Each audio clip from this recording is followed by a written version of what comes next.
दर्शकबिन नमस्कार। कार्यक्रम समृद्धिका पाइलामा तपाईहरूलाई हार्दिक स्वागत छ। म पुरुषोत्तम सापकोटा।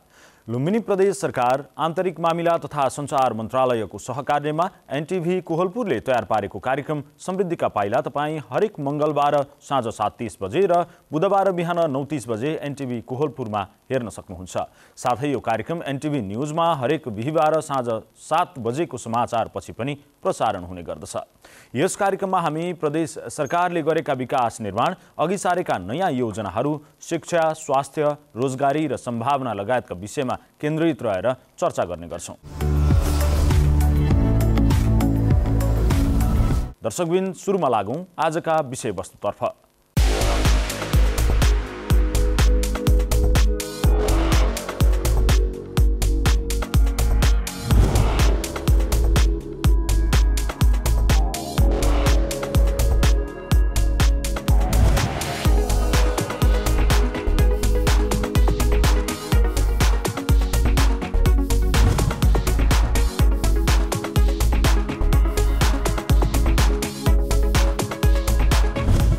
लुम्बिनी प्रदेश सरकारले आफ्नो स्थापना दिवस मनाएको छ। स्थापना दिवसका अवसरमा मूल समारोह स्थायी राजधानी राप्ती उपत्यका देउखुरीमा सम्पन्न भएको हो। समारोहमा मुख्यमन्त्री कुलप्रसाद केसीले प्रदेश स्थापनाका 4 वर्ष उपलब्धिमूलक भएको बताउनु भएको छ। लुम्बिनी प्रदेश स्थापनाको 4 वर्ष पूरा भएको छ। प्रदेश स्थापनाको अवसरमा प्रदेश सरकारले मूल समारोह स्थायी राजधानी राप्ती उपत्यका देउखुरीमा सम्पन्न गरेको छ। नेपालमा संघीय लोकतान्त्रिक संविधान 2072ले परिकल्पना गरेको 7वटा प्रदेशहरूमध्ये लुम्बिनी प्रदेश 2074 साल फागुन 3 गते लुम्बिनी सरकारको गठन भएको थियो। सरकार गठन भएको दिन स्थापना दिवसको मूल समारोह मनाउने गरिएको छ। कोरोना भाइरस संक्रमणका कारण विरत उपस्थित नगराएको प्रदेश सरकारले औपचारिक कार्यक्रम आयोजना गरेर दिवस मनाएको हो। लुम्बिनी प्रदेशका मुख्यमन्त्री कुलप्रसाद केसीले बितेको 4 वर्ष उपलब्धिको वर्ष भएको बताउनुभयो। हामीले प्रदेशलाई समृद्ध बनाउन केही थालनी गरेका छौँ, केही गर्दैछौँ। सङ्घीयताको भावना अनुसार नजिकबाट सेवा र सुविधा कायम गर्ने प्रयास गरेका छौँ। आत्मनिर्भर प्रदेशको लागि परेका छौँ र एउटा लक्ष्य बनाएका छौँ, समृद्ध लुम्बिनी आत्मनिर्भर प्रदेश बनाउने।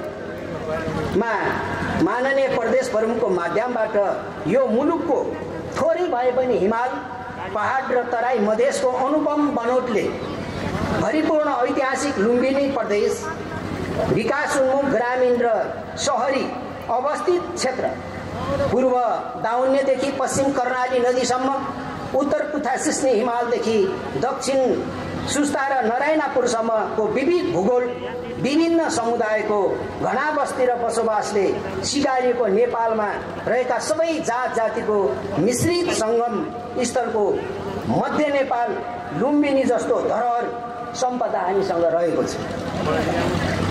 यसलाई मात्र जोड्न सक्यौँ भने मात्रै केवल यो प्रदेशको मात्र होइन, पुरै मुलुकको चेहरा नै ठुलो परिवर्तनको अनुभूति दिन सक्नेछौँ।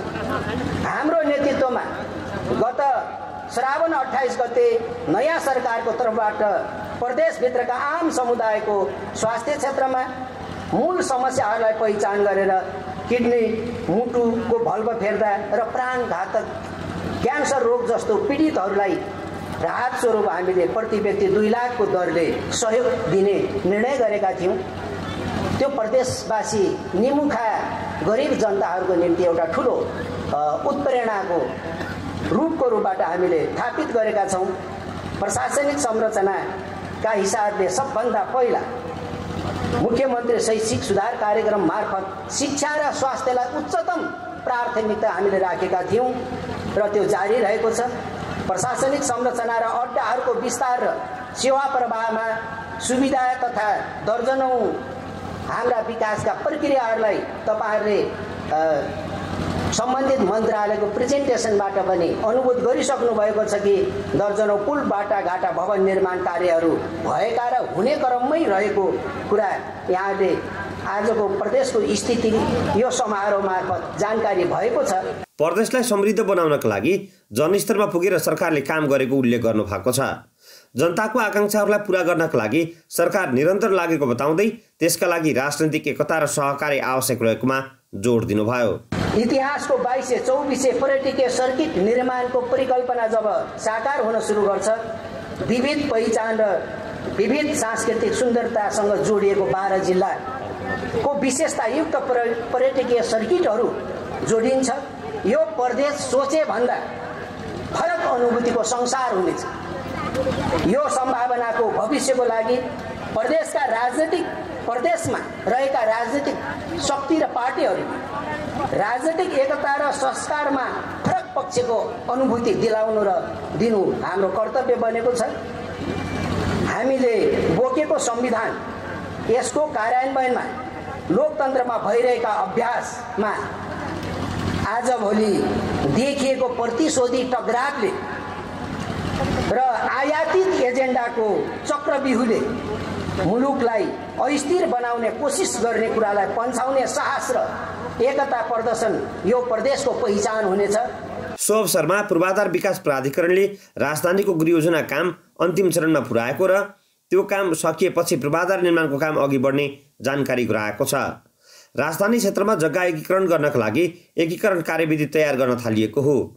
कार्यविधि निर्माणको काम अन्तिम चरणमा पुगेको न्याय परिषदका पूर्व सदस्य अधिवक्ता पदम वैदिकले जानकारी दिनुभयो। अब अर्को दोस्रो समिति भनेको जग्गा एकीकरण आयोजना सञ्चालक समिति। हिजो नगर विकास समिति भएको जस्तै अलि फरक छ, पावरफुल छ, यहाँ बनाउन खोजिएको छ, तर त्यस्तै एउटा समिति बन्छ। त्यो समितिले सम्पूर्ण नगर विकास योजनाहरू तर्जुमा गर्छ, नगर विकासको प्रक्रियाहरू सुरु गर्छ, जग्गा धनीको जग्गा एकीकरण गर्छ, सबै कित्तालाई मेटाएर सिङ्गो कित्ता बनाउँछ र फेरि नयाँ संरचना गर्छ। त्यो जग्गा धनीलाई कति प्रतिशत फिर्ता गर्ने हो त्यो फिर्ता गर्छ। यो कार्यविधिमा प्रस्ताव गरिएको दुईवटा तरिका छ। एउटा तरिका 60-40 को तरिका हिजो नगर विकास समितिले गरेको थियो। आफ्नो भूगोल जग्गा धनीले 60% फिर्ता पाउने गरी 40% योगदान गर्ने गरेर एउटा तरिका यहाँ प्रस्तुत गरिएको छ।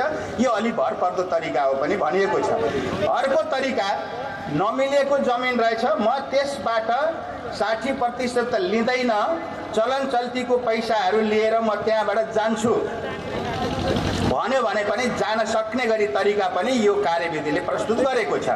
अर्को यो कार्यविधिमा के भनिएको छ भने भूमिहीन सुकुम्बासी कुनै पनि व्यक्ति यहाँ बस्छ भने आवासीय हकबाट त्यसलाई वञ्चित गरिने छैन भनेको छ कार्यविधिले। यो असाध्यै जनमुखी कार्यविधि यो उहाँहरूले लिएर आउनु भएको रहेछ, मैले हेरेँ। यसले गर्दाखेरि कुनै पनि आवासीय हक संविधानले निर्धारण गरेको छ, त्यो आवासीय हक यो ल्यान्ड पुलिङको सिस्टमबाट प्राप्त गर्न सक्ने माध्यम पनि यहाँ कार्यविधिमा ल्याइएको छ।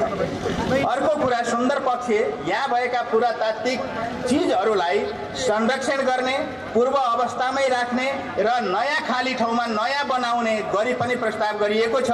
त्यसले गर्दाखेरि यो कार्यविधिले यी यावत समस्याहरूलाई समाधान गर्छ। लुम्बिनी प्रदेश सरकारले स्थापना दिवसमा पदक विभिन्न क्षेत्रमा योगदान पुर्याएको भन्दै 57 जनालाई प्रदान गरेको छ। प्रदेशको स्थायी राजधानी दाङको देउखुरीमा आयोजित स्थापना दिवसमा गणतन्त्र प्राप्तिमा योगदान पुर्याउने 10 वटा विधाका पदकबाट 57 जनालाई विभूषित गरिएको हो। लुम्बिनी प्रदेशका प्रमुख अमिक शेरचनले पदकसहित विभूषित गर्नुभएको छ।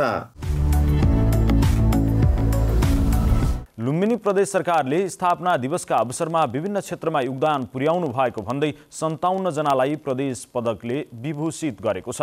प्रदेशको स्थायी राजधानी दाङको देउखुरीमा आयोजित स्थापना दिवसमा गणतन्त्र प्राप्तिमा योगदान पुर्याउने 10 वटा विधाका पदकबाट 57 जनालाई विभूषित गरिएको हो। लुम्बिनी प्रदेशका प्रमुख अमिक शेरचनले पदकसहित विभूषित गर्नुभएको हो।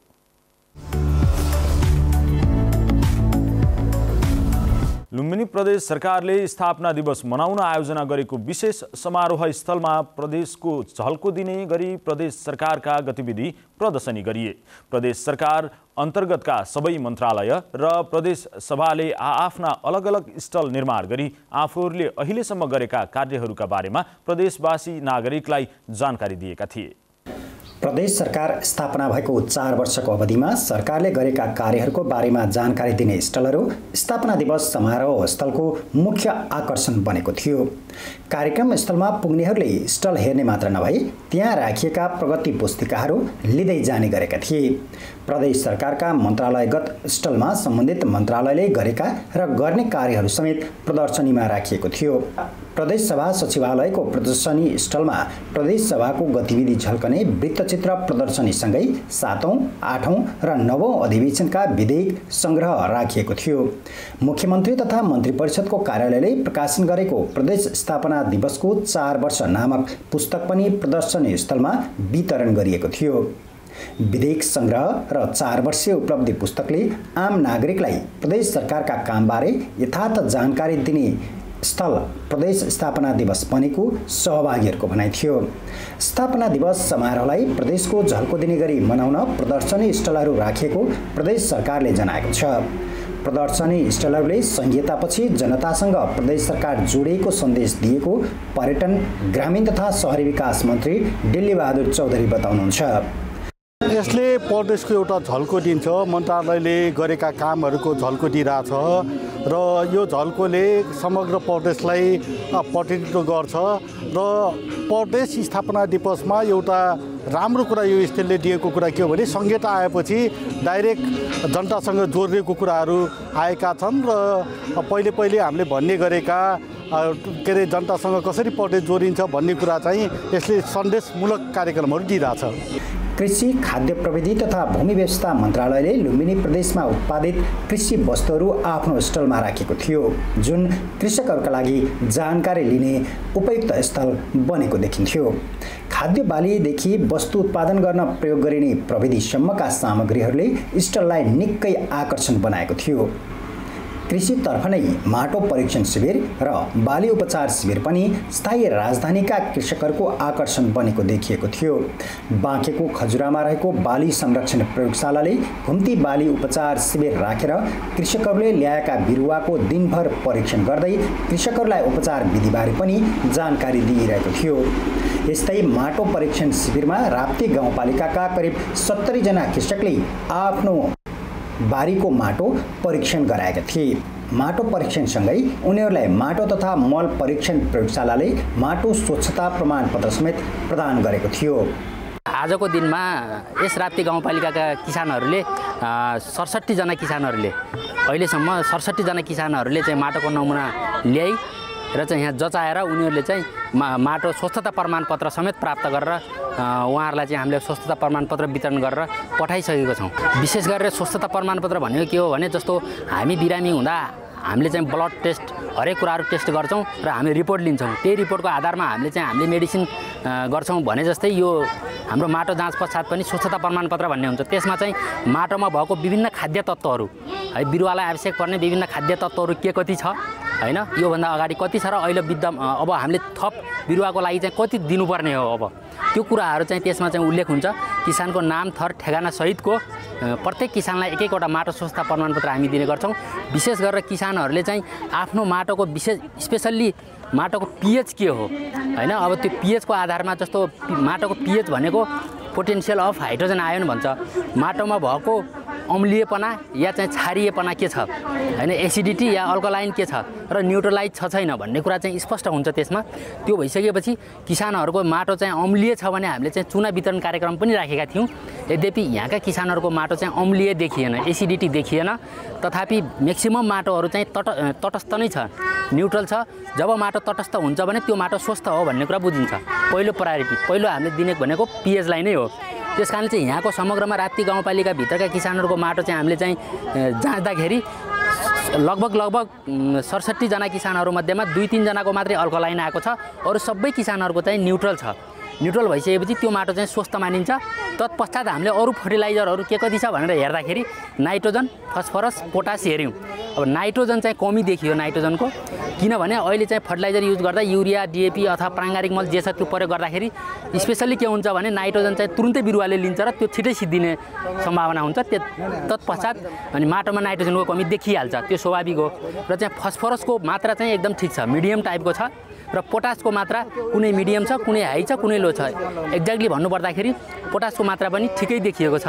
त्यसकारणले फर्टिलाइजरहरूको कुरा चाहिँ सबैको मिडियम टाइपको देखियो भने विशेष गरेर खुसीको कुरा के छ भने यहाँको किसानहरूको माटो चाहिँ अम्लीयपना र क्षारीयपना नभइकन तटस्थता देखियो। तत्पश्चात माटो चाहिँ स्वस्थतामा छ भन्ने कुरा चाहिँ हामी चाहिँ स्पष्ट भएका छौँ।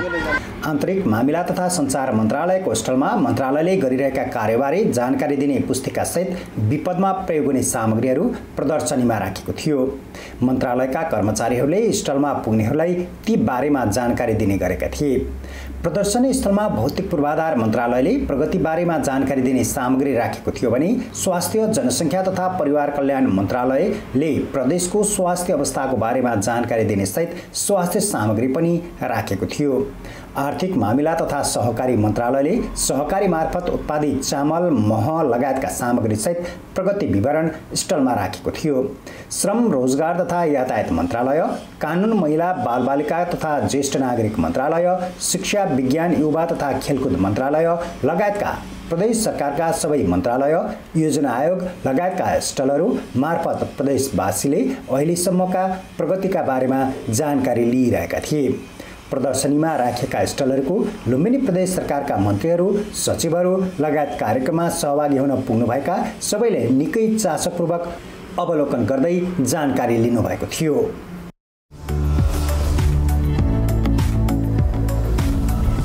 सरकारको गतिबारे जानकारी लिनुहोस् वा प्रगतिको समीक्षा गर्नुहोस्, समारोह स्थलमा राखिएका स्टलहरू उपयोगी थिए। लुम्बिनी प्रदेश सरकार गठन भएको 4 वर्ष पूरा भएको छ। निर्वाचनबाट सरकार स्थापना भए यता 4 वर्षमा लुम्बिनी प्रदेश सरकारले कानुन निर्माण, नीति तथा कार्यक्रम तर्जुमा, विकास निर्माण तथा कार्यान्वयन गर्ने कार्यलाई निरन्तरता दिएको छ। यसैगरी प्रदेशको स्थायी राजधानी र नाम तय गर्न सरकार सफल भएको छ। 2074 सालमा भएको निर्वाचनबाट प्रदेश सरकार बनेपछि लुम्बिनी प्रदेश सरकारले 67 वटा ऐन र 28 वटा नियमावली निर्माण गरी कार्यान्वयन भइरहेका छन्। बाँकी रहेका कानूनहरूको समेत मस्यौदा छलफलको चरणमा रहेका छन्। प्रदेशको पुँजीगत खर्च पनि प्रभावकारी बनाउँदै आर्थिक वर्ष 2077-78 मा 83% पुँजीगत खर्च गर्न प्रदेश सरकार सफल भएको छ। उत्पादनमुखी आत्मनिर्भर अर्थतन्त्रको निर्माण गरी समृद्ध लुम्बिनी आत्मनिर्भर प्रदेश बनाउने प्रदेश सरकारको योजना छ। लुम्बिनी प्रदेश विकास र स्थायित्वको अर्को चरणमा प्रवेश गरेको कुरा सगर्वका साथ राख्न चाहन्छु। असीमित चाहना र सीमित स्रोतको बाध्यताका बीच अब हाम्रो यो उपत्यका लगायत लुम्बिनीलाई भावी पुस्ताले यो समयलाई इतिहासको एउटा क्षणको रूपबाट मात्रै स्मरण गर्नेछ। प्रदेश सभाबाट 2077 असोज 20 गते प्रदेशको नाम लुम्बिनी र स्थायी राजधानी राप्ती उपत्यका देउखुरी निर्धारण भएको छ। संविधान कार्यान्वयनको सवालमा यो प्रदेश सरकारको महत्त्वपूर्ण उपलब्धि हो। राजधानी व्यवस्थापनको गृह योजना निर्माण, जग्गाको लगत संकलन, जग्गा प्राप्ति लगायतका कामहरू गर्न प्रदेश पूर्वाधार विकास प्राधिकरणलाई राप्ती उपत्यकामा स्थानान्तरण गरिएको छ। लुम्बिनी प्रदेश सरकारले कोभिड-19 रोकथाम, नियन्त्रण तथा उपचारका लागि कोष स्थापना गरेको छ। क्वारेन्टाइन, आइसोलेसन तथा कोरोना अस्पताल स्थापना गरी महामारी विरुद्धको अभियान प्रभावकारी रूपमा सञ्चालन गरेको छ। कोभिड रोकथाम र उपचारका लागि पुटबल, भैरहवा, ताङ र नेपालगञ्जमा 4 वटा कोरोना विशेष अस्पताल स्थापना गरी सञ्चालनमा ल्याइएको छ। पर्यटन क्षेत्रको विकासमा सरकारले विशेष योजना बनाएर काम गरिरहेको छ। प्रदेशका स्थानीय तहहरू मार्फत एक स्थानीय तह एक उत्पादन कार्यक्रम सञ्चालनमा छन्। कृषि क्षेत्रको समग्र विकास गरी प्रदेशलाई आत्मनिर्भर र आयातलाई प्रतिस्थापन गर्ने लक्ष्य सहित सञ्चालनमा रहेको स्मार्ट कृषि गाउँ कार्यक्रमलाई एकीकृत गर्दै हालसम्म 108 वटा गाउँका करिब 7500 घरधुरीमा सञ्चालन भएको छ। मुख्यमन्त्री ग्रामीण तथा रोजगार कार्यक्रम हटाएर मुख्यमन्त्री शैक्षिक सुधार कार्यक्रमको नामबाट सञ्चालनमा ल्याइएको छ। यसले प्रदेशको शैक्षिक गुणस्तर अभिवृद्धि गर्दै दक्ष जनशक्ति निर्माणमा टेवा पुग्ने अपेक्षा प्रदेश सरकारको छ। भौतिक पूर्वाधार विकासमा पनि उस्तै लगाव रहेको छ। भौतिक पूर्वाधार विकास, सडक, पुल तथा झोलुङ्गे पुलको योजना कार्यान्वयनमा गुणस्तरीय एवं प्रभावकारी कायम गर्न 11 वटा सडक पूर्वाधार विकास कार्यालयको स्थापना गरी कार्यान्वयनमा रहेका छन्। प्रदेशमा 140 वटा जनता आवास घर निर्माण भएका छन्। प्रदेशमा उत्पादनमुखी आत्मनिर्भर अर्थतन्त्रको निर्माण गरी समृद्ध लुम्बिनी आत्मनिर्भर प्रदेश बनाउने सरकारको लक्ष्य भेटाउनका लागि बलियो जग बसाउने काम यो 4 वर्षमा सम्पन्न भएका छन्। लुम्बिनी प्रदेश सरकारको लगानीमा निर्माण भएको रोल्पाको धाङसी खोला पुलको लुम्बिनी प्रदेशका मुख्यमन्त्री कुलप्रसाद केसीले उद्घाटन गर्नुभएको छ। सदरमुकाम लिवाङदेखि वामा हुँदै कुलेरी जोड्ने सडकको धाङसी खोलामा पक्की पुल निर्माण भएपछि त्यस क्षेत्रका स्थानीय खुसी भएका छन्। धाङसी खोलामा सडक पुल निर्माण भएसँगै सदरमुकाम लिबाङबाट ह्वामा हुँदै कुरेली जाने यो सडकमा अबदेखि 12 महिना गाडी चल्ने भएको छ। लुम्बिनी प्रदेश सरकारको लगानीमा सडक पूर्वाधार विकास कार्यालय रोल्पाले निर्माण गरेको पुलको बिहिबार लुम्बिनी प्रदेशका मुख्यमन्त्री कुलप्रसाद केसीले उद्घाटन गर्नुभयो। पुल उद्घाटन कार्यक्रमलाई सम्बोधन गर्दै मुख्यमन्त्री केसीले वर्षायाममा आवत जावत गर्ने मात्र नभई ह्वामामा उत्पादन हुने तरकारीलाई बजारसम्म पुर्याउन सहज हुने विश्वास व्यक्त गर्नुभयो। अब मलाई खुसी के छ भने बर्खाको याममा हाम्रो ह्वामा धवागमा फल्ने आलुहरूको मार्केटिङ गर्नका निम्ति पनि कम्तीमा वर्षेनी उहाँहरूको जनताको दैनिक जीवन चल्ने भयो। हामीले ठुलो स्मार्ट कार्यक्रम भनेर 9 नम्बर वार्डले चलाइरहेको छ। त्यहाँ उत्पादित वस्तुहरूलाई समयमा चाडबाडमा एउटा हाट बजारमा ल्याउन पाउने भयो र हाम्रो जनताको जीवन अलिकति फरक होस् भन्ने मैले जो चाहिँ आज यो पुलले तपाईँहरू जति खुसी हुनुभयो हामीले एउटा जो प्रतिबद्धता गरेका थियौँ वर्षौँदेखि माथिबाट हेर्दाखेरि पनि धाङसी खोलामाबाट आफ्ना छोराछोरीहरू आफ्ना आफन्तहरू गन्तव्यमा पुगे कि पुगेनन् भनेर चिन्तालाई हामीले दूर गरेका छौँ। यस्तै रोल्पा नगरपालिकाका प्रमुख पूर्ण केसीले रोल्पा नगरपालिकाको 2 वटा वडालाई मात्र नभएर यो सडकले रुकुमसम्म जोड्ने भएकाले यो पुलको भूमिका थप महत्त्वपूर्ण भएको बताउनुभयो। यो पुल निकै महत्त्वपूर्ण पुल हो। लिबाङदेखि ह्वामालाई जोड्नको लागि मात्र होइन, यो लिबाङदेखि ह्वामा त्यस्तै गरेर कुरेली हुँदै शहीद मार्ग भएर रुकुमसम्म जोड्नको लागि पनि यो निकै महत्त्वपूर्ण पुल हो। हाम्रो नगरपालिकाको विभिन्न गाउँहरूलाई ह्वामाको मात्रै नभएर धवाङको धाङसी लगायतका गाउँहरू जोड्नको लागि पनि यो पुलको भूमिका महत्त्वपूर्ण छ। यति मात्र होइन, तत्कालै अरू पुल नबन्ने सन्दर्भमा जलजलाको पर्यटन क्षेत्रसँग जोडिनको लागि पनि यो पुलको भूमिका महत्त्वपूर्ण रहनेछ। यो पुल जिल्लामै पहिलो पटक प्री स्टेज प्रविधिबाट निर्माण भएको सडक पूर्वाधार विकास कार्यालय रोल्पाका प्रमुख दीपक खड्गाले जानकारी दिनुभयो। यो पुल प्री स्टेज प्रविधिबाट बनेको पुल हो र रोल्पा जिल्लामा निर्माण सम्पन्न भएका पुलहरू मध्ये यो प्रविधिबाट निर्माण सम्पन्न भएको यो नै पहिलो पुल हो। त्यो हुनाले हामीलाई पनि चुनौती थियो र यसको कुल लम्बाइ 60 मिटर छ, 2टा स्पान 30-30 मिटरको र यसको चौडाइ 8 मिटर 40 सेन्टिमिटर फुटपाथ सहित छ भनेपछि गाडी चल्ने भाग चाहिँ 6 मिटर मात्रै छ। यो पुल 2077 असोज 25 गते एसियाटिक राजवीर जेबी तालावाङ रोल्पासँग सम्झौता भएको थियो र यो सम्पन्न हुनुपर्ने 2079 साल असोज 24 गतेसम्म थियो। 2 वर्षको म्याद थियो र यो तोकिएको समयभन्दा करिब 8 महिना अगाडि नै सम्पन्न भएको छ र हामी यसैको उद्घाटनमा छौँ। 5,61,49,549 रुपियाँ 28 पैसामा यो सम्झौता भएको थियो।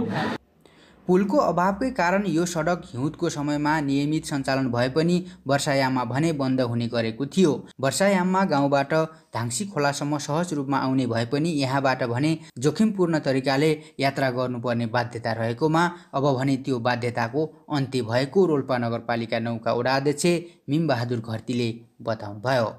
म यो धाङसी खोला टर्दै गर्दाखेरि म यही ढलेर कुनै दुर्घटना हुने हो कि यस्तो खालको पीडा हामीलाई असाध्यै थियो। सामान ओसार्ने क्रममा बर्खाभरिको समयमा यहाँको 9 नम्बर वडाका समुदायहरूले यहाँबाट खच्चर जस्तै बनेर सामान बोकेर लिवान पुर्याउनु पर्ने अवस्था थियो। टोलमा सामान बोकेर पुर्याउनु पर्ने अवस्था थियो भने आजको दिनदेखि हामी त्यो अवस्थालाई टाढा बनाएका छौँ। पुल बनेसँगै गाउँबाट सदरमुकाम आउन सहज भएको भन्दै स्थानीय पनि हर्षित भएका छन्। आजको दिन चाहिँ हाम्रो लागि चाहिँ जो 9 नम्बर नगरपालिका 9 को बासिन्दाको लागि चाहिँ एकदम खुसीको कुरो हो। 2077 असोज 25 गते सम्झौता भई आगामी 2079 असोज 25 गतेसम्म सम्पन्न गर्नुपर्ने भए पनि यो पुल सम्झौता अवधिभन्दा 8 महिना अगाडि नै निर्माण सम्पन्न भएको हो। पुल निर्माणको जिम्मा पाएका निर्माण व्यवसायी राजवीर घरतीले कुनै पनि निर्माण व्यवसायीले सम्झौताभन्दा एक दिन ढिलो गर्दा पनि कारबाही गर्ने व्यवस्था भए पनि सम्झौता अगाडि नै काम सम्पन्न गर्नेलाई कुनै पनि प्रोत्साहन गर्ने व्यवस्था नभएकोमा दुखेसो व्यक्त गर्नुभयो। जुनसुकै काम गर्दा पनि निर्माण कार्य सम्पन्न हुनुपर्ने समयभन्दा एक दिन ढिला होइन हर्जाना तिर्छौँ भने व्यवसाय हामी निर्माण व्यवसायहरूले हर्जाना तिर्छौँ भने मैले झन् करिब 8 महिना अगाडि नै निर्माण कार्य सम्पन्न गरेको छु। समयमै निर्माण कार्य सकाउँदा पनि मात्र धन्यवादको पात्र भइन्छ र पुरस्कृत भएको भए झन् उत्साह साथ थप ऊर्जा प्राप्त हुने थियो। पुल निर्माण भएपछि यस क्षेत्रका स्थानीयलाई दैनिक रूपमा सदरमुकाम लिबाङ आवत जावत गर्न सहज हुने भएको छ। सम्झौता अनुसार निर्माण सम्पन्न गर्नुपर्ने अवधिभन्दा पहिला नै सम्पन्न हुने योजनाहरू कमै हुने गर्दछन्। यसैगरी तदारुकताका साथ निर्माण पक्षले काम गरे समृद्ध लुम्बिनी आत्मनिर्भर प्रदेश बनाउने सरकारको योजना पूरा हुन्छ नै नागरिकलाई समेत सेवा प्राप्तिमा सहज हुनेछ। हवस् त दर्शकवृन्द, आजका लागि कार्यक्रम समृद्धिका पाइला यति नै। अर्को हप्ता नयाँ विषयवस्तुसहित उपस्थित हुने नै छौँ। कार्यक्रम उत्पादनमा सहयोग गर्ने सम्पूर्ण सहकर्मीसँगै मलाई पनि बिदा दिनुहोस्। नमस्कार।